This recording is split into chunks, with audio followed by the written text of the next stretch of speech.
When we're looking at this laying leg curl, we have two start positions here. So we are going to have the input pad here, which is the thing that we are going to adjust on the calf just to make sure we have the best starting position. For me, I prefer this to be as close to the knee as I can get rather than further away, just to do with how much pressure there is going to be on the joint rather than the muscle itself.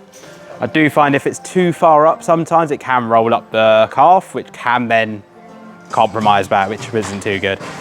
So for me, I preference a 3 rather than a 4, just because I find it does roll up my calf for me.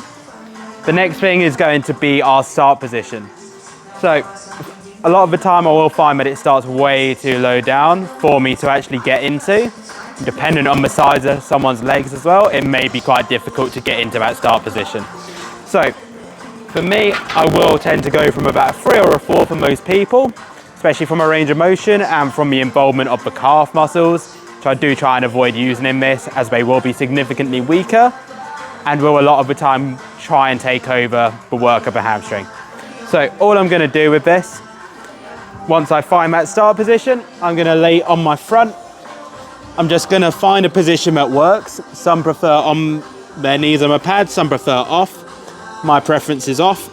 And all I'm going to do, for me, I prefer to lift my hip ever so slightly in the start position, which almost mimics the shape of a pad anyway, rather than locking down, as that puts a lot of pressure towards my lower back, which then takes away from the exercise. So all I'm going to do, find that start position, and I'm going to think of dragging my heels towards my bum. Note with this, I'm not lifting anything up to try and create more range, like it's not necessary. If I lock down, I get a little bit less range as well. So for me, I just choose what's good for me. Then going to select a weight, and all I'm going to do is bring my legs under here, get in that position, hip up slightly, and I'm going to drag my heels exactly to where I could without the weight. So this should be exactly the same in there.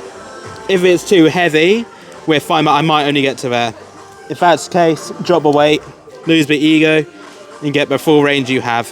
I'm going to extend to here, just so I get a little bit less calf involvement than if I come all the way down. And I'm just going to think again, reset, hold, come down. I'm also going to hold in this position because it's quite challenging. Come up, hold, and come down. Alternatively with this, we can go on a single leg, which can be very beneficial as well. So I'm just going to reset, get exactly the same principle, go to where I can get it to, pause, hold here, and return. And then that's easy as that. And that's how to do